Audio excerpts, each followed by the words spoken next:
so much more.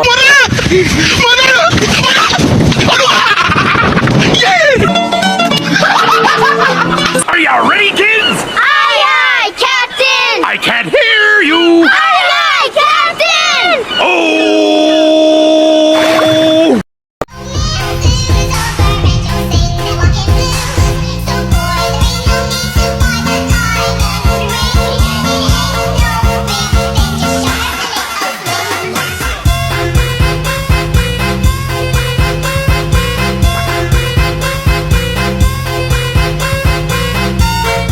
Design on right now.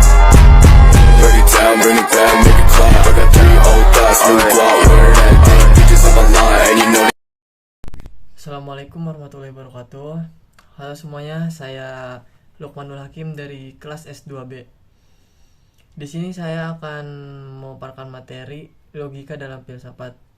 Tapi sebelumnya saya ingin mengucapkan terima kasih kepada dosen penghapus saya, Bapak Anco, karena telah memberikan tugas kepada saya untuk memaparkan materi logika dalam filsafat. Secara abstraknya, logika adalah suatu cabang filsafat yang membahas tentang aturan-aturan, asas-asas, hukum, metode, maupun prosedur dalam mencapai suatu pengetahuan secara rasional dan benar. Juga merupakan suatu cara untuk mendapatkan suatu pengetahuan menggunakan akal dan pikiran. Kata bahasa yang dilakukan secara sistematis. Logika dapat disistematikan menjadi beberapa golongan.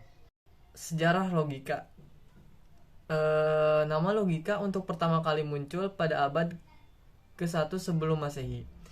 Tetapi dalam arti seni berdebat, kata logika pertama kali digunakan oleh Zeno dari Citium dan Alexander Artrodisias sekitar permulaan abad ketiga sesudah Masehi.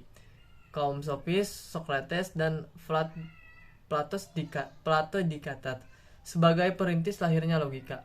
Logika lahir sebagai ilmu atas jasa Aristoteles, Theophrastus, dan kaum Stoa. Namun, dalam hal ini Aristoteles belum memakai nama logika.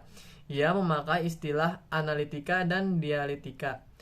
Analitika untuk penyelidikan mengenai argumentasi yang bertitik tolak dari putusan-putusan yang benar. Sedangkan dialektik untuk penyelidikan mengenai argumentasi yang bertitik tolak pada hipotesis atau keputusan yang tidak pasti kebenarannya. Nah, Aristoteles di sini membagi ilmu pengetahuan atas 3 golongan, yaitu ilmu pengetahuan praktis yang meliputi etika dan politika, produktif yang menyangkut pengetahuan yang sanggup menghasilkan suatu karya. Selanjutnya ada aspek penting dari logika dalam filsafat. Yang pertama ada argumen dan kesimpulan, yang kedua ada validitas dan kehematan, yang ketiga paradok dan kontradiksi, yang keempat ada hukum logika. Yang selanjutnya ada implementasi logika dalam kehidupan masyarakat. Contoh dalam kehidupan masyarakat Jawa. Dalam kitab Primbon, Pustaka Kejawen, terdapat berbagai cara dan keyakinan turun-temurun yang harus dilakukan orang yang akan melakukan kegiatan usaha perdagangan. Untuk memulai suatu usaha perdagangan, orang Jawa perlu memilih hari baik.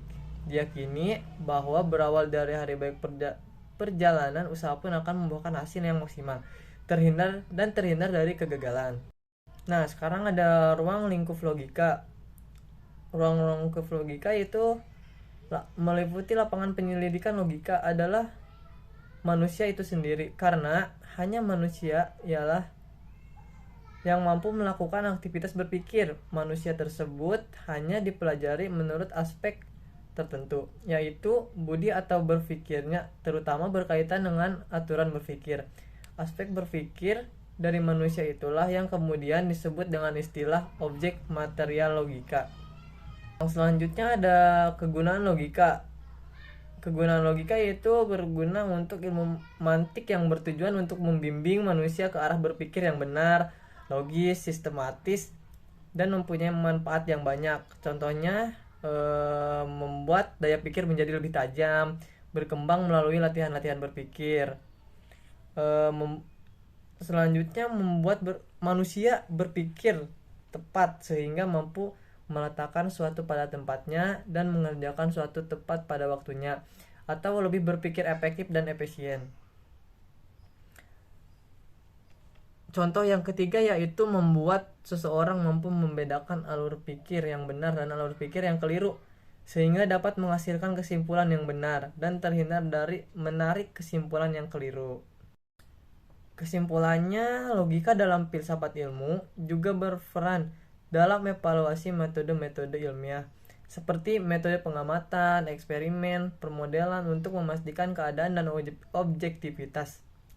Secara keseluruhan, logika dalam filsafat ilmu membantu memastikan bahwa penalaran dalam ilmu pengetahuan dilakukan dengan tepat, kritis, dan berdasarkan prinsip-prinsip rasional. Mungkin segitu materi yang dapat saya paparkan. Kurang lebihnya mohon maaf. Dan bila ada teman-teman yang ingin menanyakan terkait materi yang saya paparkan, boleh tulis di kolom komentar di bawah. Akhir kata, wassalamualaikum warahmatullahi wabarakatuh.